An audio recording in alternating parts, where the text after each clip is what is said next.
Math मंत्रा channel में एक बार फिर से सभी छात्रों का स्वागत है। आज हम लोग कक्षा 12 विषय गणित प्रश्नावली 1.1 के प्रश्न संख्या 10 को हल करते हैं। अब प्रश्न संख्या 10 में 5 टॉपिक दिया गया है। 5 तरह के प्रश्न हमसे पूछे गए, इसलिए प्रत्येक प्रश्न को हम अलग अलग हल करते हैं। प्रश्न में कहा गया कि ऐसे संबंध का उदाहरण दीजिए जो सममित हो परंतु न तो स्वतुल्य हो और न संक्रामक हो। तो सबसे पहला देखते हैं, मान लेते हैं कि कोई समुच्चय A है जिसके अवयव 1, 2, 3 हैं, जबकि यहाँ पर एक संबंध दिया गया है। संबंध में 2 क्रमित युग्म दिया गया, 1, 2 और 2, 1। तो यहाँ पर हम देखते हैं कि 2 ही अवयव आपस में संबंधित हैं और ये प्रत्येक अवयव, समुच्चय का प्रत्येक अवयव स्वयं से संबंधित नहीं है।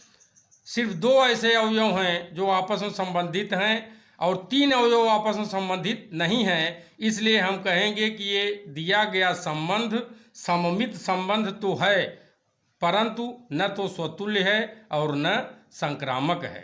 अब हम लोग अगले पॉइंट पर चर्चा करते हैं, अगले प्रश्न को देखते हैं। अगला प्रश्न में कैसा उदाहरण कह रहा है।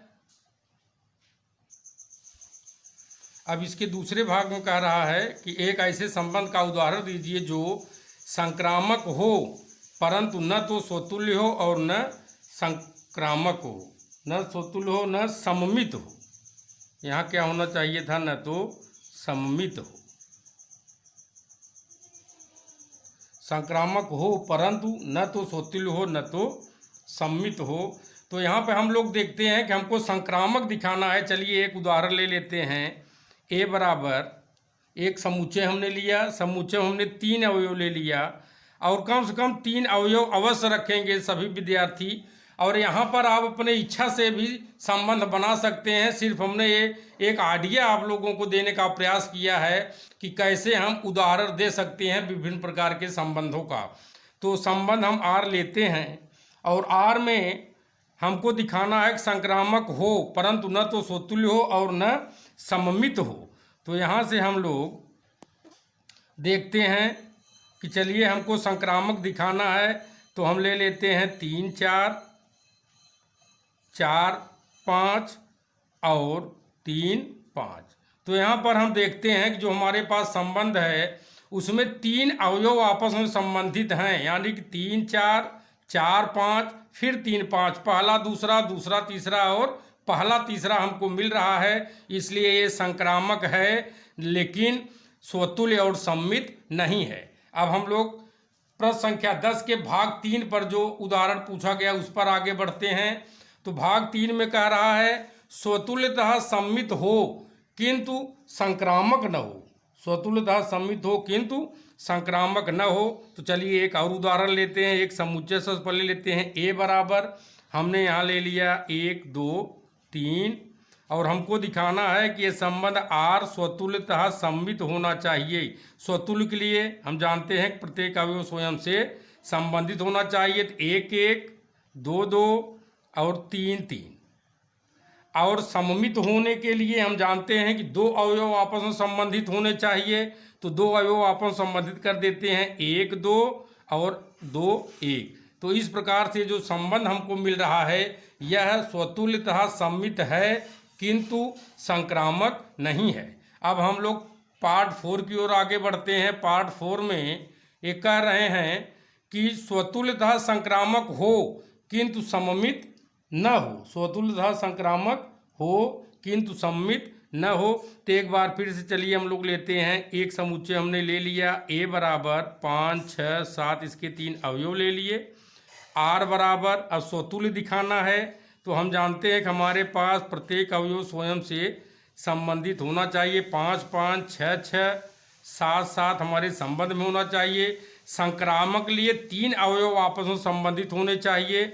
चलिए हमने ले लिया 5, 6, 6, 7 और फिर क्या ले सकते हैं 5, 7। तो इस प्रकार से जो हमको ये संबंध मिला यह स्वतुल्यतः संक्रामक है किंतु सम्मित नहीं है। अब हम लोग इसके 5वें भाग की ओर आगे बढ़ते हैं। 5वें भाग में कह रहा है सम्मितः संक्रामक हो किंतु स्वतुल्य न हो। चलिए एक समुच्चय हमने ए ले लिया, फिर से इसके 3 अवयव ले लिए x y z। अब यहाँ पे हमको संबंध बनाना है और ऐसा संबंध का उदाहरण हम लोगों को देना है कि ऐसे संबंध का उदाहरण हम लोगों को देना है जो संवितः संक्रामक हो किंतु स्वतुल्य न हो। तो चलिए, संवित होने के लिए 2 अवयव आपस में संबंधित होने चाहिए। तो हमने ले लिया x y और फिर ले लिया y x। अब संक्रामक होने के लिए 3 अवयव आपस में संबंधित होने चाहिए। जैसे यहाँ हमारे पास है x y, तो यहाँ ले लेते हैं y z और एक और ले लेते हैं x z। x z हमने ले लिया। तो इस प्रकार से जो हम लोगों ने उदाहरण यहाँ पर दिया, ये संबंध जो हमको मिल रहा है उदाहरण के द्वारा, यह सम्मित और संक्रामक है किंतु स्वतुल्य नहीं है। तो इस तरीके से आप लोगों ने प्रश्न 10 को हल किया है और देखा है कैसे हम किसी भी प्रकार के संबंध का उदाहरण दे सकते हैं। तो यदि आप लोगों को ये समझ में आए, इसी प्रकार आप अभ्यास कीजिए और लगातार इसके जो बेसिक कॉन्सेप्ट हैं उस पर बराबर अध्ययन करते रहिए, माइंड में उसको बना के रखिए। तो बेसिक कॉन्सेप्ट क्या है? स्वतुल्य के लिए प्रत्येक समुच्चय का प्रत्येक अवयव स्वयं से संबंधित होना चाहिए।